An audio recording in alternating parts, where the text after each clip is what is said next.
Hello guys, welcome to my channel আলাপের রান্নাঘরে। সবাইকে স্বাগতম।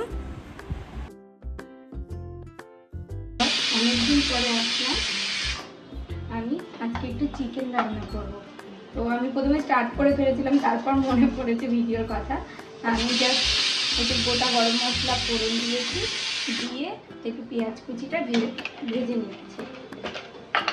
এবার পেঁয়াজ কুচিটা ভেজে নেওয়ার সময় আমি কী করি, আমাদের তো কেউ সেরকম ভালো খায় না, তো আমি এটার মধ্যে একটুখানি কাশ্মীরি লঙ্কার গুঁড়ো অ্যাড করি।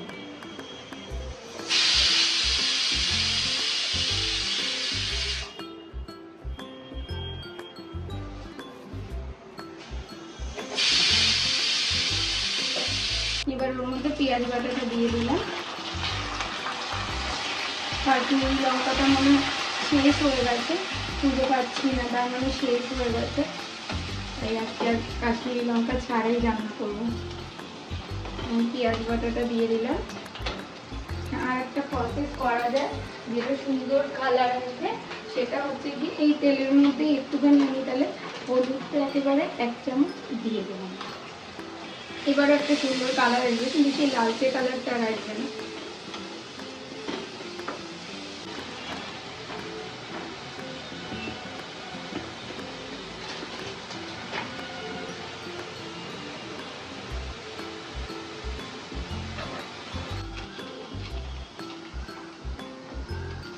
আমরা সাধারণত লঙ্কার গুঁড়ো খাই না, কিন্তু জাস্ট আপনাদের রান্নাটা কীভাবে কালার আসা দেখানোর জন্য আমি একটু লঙ্কার গুঁড়ো দিলাম। আমরা কাঁচা লঙ্কা বাটাই খাই।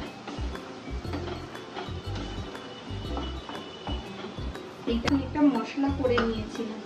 এইটা হচ্ছে গিয়ে এর মধ্যে আছে তেজপাতা 2-4টে কাঁচা লঙ্কা, বড় এলাচ, দারচিনি, লবঙ্গ, রসুন, টমেটো, এই সব দিয়ে আমি একটুখানি কাজু কিশমিশ ছিল একটু সেইটা দিয়ে একসঙ্গে বাটি মিক্সিতে একটু মশলাটা করে নিয়েছি। হয়তো একটু কাজু কিশমিশ বাটা ছিল মিক্সিটার মধ্যে, আগের দিন কিছু রান্না করেছিলাম তাতে দেওয়া হয়েছে, এবং সেই জন্যে আমি ওটা ফ্রিজে রাখা ছিল, ওই মিক্সিটার মধ্যেই আমি সব মশলাটা দিয়ে দিলাম। আর একটুখানি দেবো হচ্ছে আদা বাটা, আমার এই মাপে করা ছিল 2 চামচ মতো, সেটা দিয়ে দিলাম। এবার এই মশলাটাকে একটু ভালো করে মিক্স করে একটুখানি মশলাটা কষাতে হবে। আমি কি করি রান্নাটা মাঝে মাঝে কি করি, জল ছাড়া মুরগির মাংসটা করি, যেটা আমার হাজবেন্ড খেতে খুব ভালোবাসে। তো আমি আজকে সেটাই দেখাবো আপনাকে, জল ছাড়া মাংসটা কীভাবে হয়। আমি ওই জন্য প্রথমে একটু হালকা মশলাটা কষিয়ে নিই, যাতে পরবর্তীকালে যখন মাংসটা থেকে জল বেরোয় তখন আর কাঁচা গন্ধটা বেরোবে না। সেই জন্য আমি মশলাটা একটুখানি প্রথমে কষিয়ে নিই। এই মশলাটা একটু দিয়ে তেল ছাড়িয়ে যাবে তখন আমি চিকেনটা দিয়ে দেবো। একটু এই বাটাটার মধ্যে একটুখানি সামান্য জল দিয়ে দিলাম, কারণ যেহেতু কাজু বাটা মিক্সিতে পুরো ওটা লেগে আছে। এইটা আমি ঠিক যখন মশলাটা কষাবো সেই সময়টাই একটু একটু করে জল দিয়ে কষাবো। আর এর আগে আমি আলুটা ভেজে নিয়েছি, ভেজে তুলে রেখে দিয়েছি।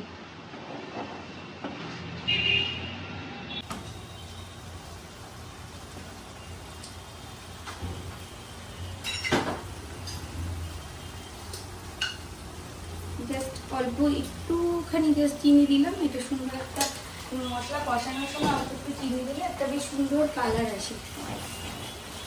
আর একটা দেওয়া যায়, সেটা হচ্ছে যখন তেলটা দেওয়া হয়, তেলটা একটু গরম হয়ে গেলে ওর মধ্যে চিনি দিয়ে একটু জোরটা কমিয়ে দিতে হয়।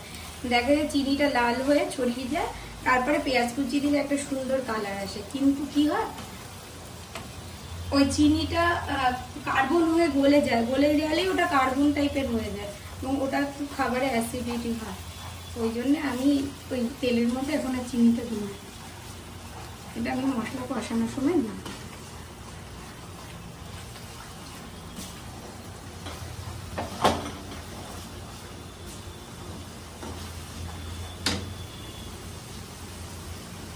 মশলার জলটা দিয়ে আমি একটু মশলাটা কষাচ্ছি।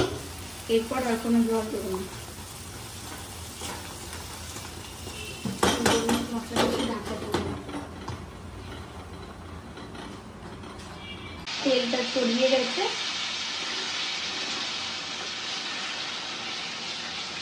এবার আমি আস্তে আস্তে মাংসটা এর মধ্যে দিয়ে দেবো।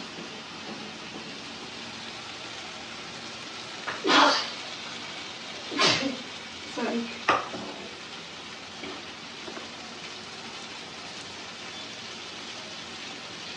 মশলার পরিমাপটা একটু খেয়াল রাখতে হবে।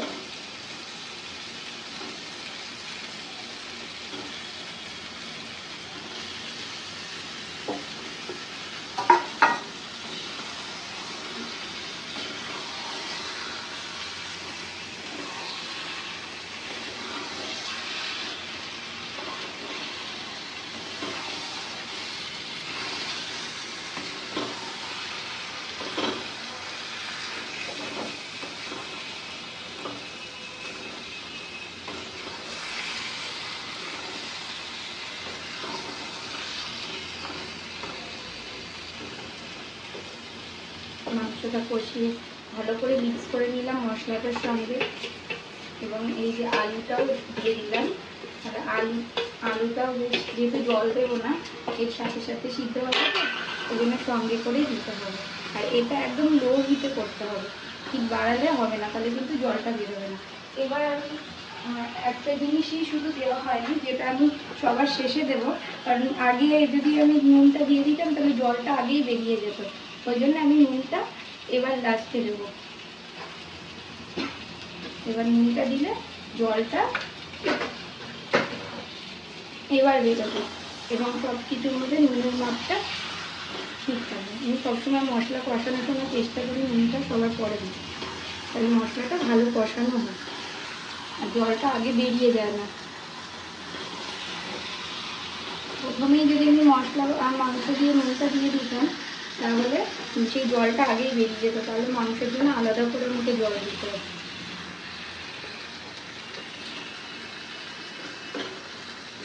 সব কিছু দেওয়া হয়ে গেছে, এবার আমি মাংসটা ঢাকা দিয়ে একদম হিটটা লো করে দেব। এবার মাংসটা মাংসের মতন কত জল বেরিয়েছে, আমি কিন্তু একটুও জল দিইনি। মুরগির মাংসতে প্রচুর জল বেরোয়, এখন তো আবার মাঝে মাঝে দেখি খাসির মাংস থেকেও জল বেরোয়। যে আমি এটা ভুলে গেছি, একটুখানি দিই না, সাধারণত হাতের কাছে পেলাম। এটা হচ্ছে কি এই যে সানরাইসের মিট মশলা, দেখলাম একটা ঘরে পড়ে রয়েছে, বললাম একটু দিয়ে দেখি। আমাদের বাড়িতে আবার সবার ঝাল খাবে না, কিন্তু কালার লাগবে, এটা হয়ে যায় একটা ব্যাপার। এবার কালার আনতে গেলে আমাকে অনেক কিছু মেকআপ করতে হয়।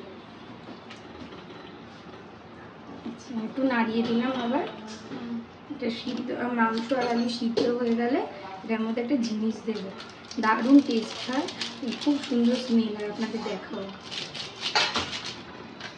এটা দিয়ে আমি একটুখানি আর একটু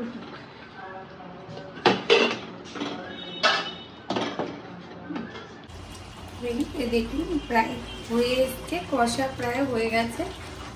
এই পুরো এখনো কত ঝোল রয়েছে, এটা একটুখানি টানবে। আর আমি এটার মধ্যে একটা জিনিস দেবো, সেটা আমি রেডি করি।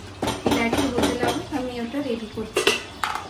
এটা এবার একটু মিডিয়াম আছে দিয়ে দেবো, এবার বেশি দিতে হবে না, প্রায় হয়ে এসছে, তলাটা না হলে ধরে যাবে। এটা হচ্ছে গন্ধরাজ লেবুর পাতা, আমি এবার একটুখানি এটার মধ্যে লেবুর পাতাটা দিয়ে দিলাম, আর একটুখানি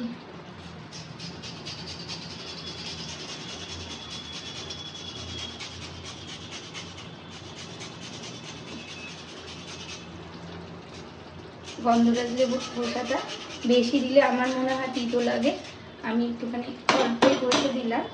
আর এর সঙ্গে আরেকটু জিনিস দেবো, সেটা হচ্ছে কি গন্ধ বেরোচ্ছে, যে জায়গাটায় লেবুটা কাটলাম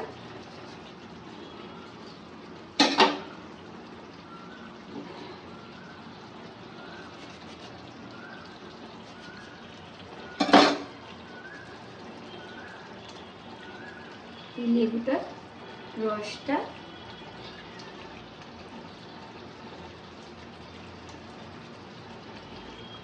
রসটা দিলাম আর একটুখানি লেবুটা দিয়ে দিলাম এর মধ্যে।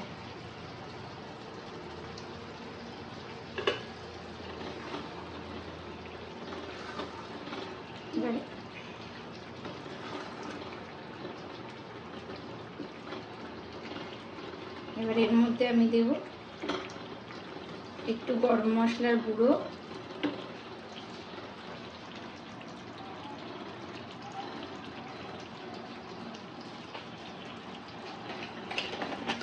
ঘি দেবো না কারণ তাহলে ঘিটা দিলে গন্ধটা যে এটা সেটা চলে যাবে। আমি একটু গরম মশলার গুঁড়ো দিয়ে দিলাম এর মধ্যে।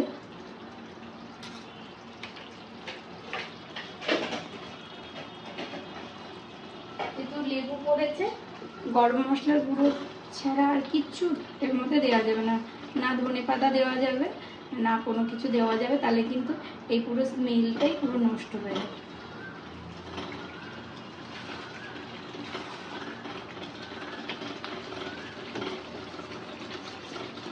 চারিদিকটা ছড়িয়ে গেছে, এটাকে আমি সুন্দর করে ফিনিশিং করে দিচ্ছি।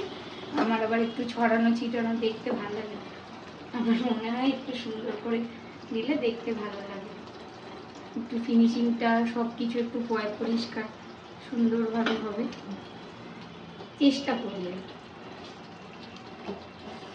এবার এই যে ঢাকাটা দিয়ে দেবো, 2 মিনিট বাদে দিয়ে দেবো।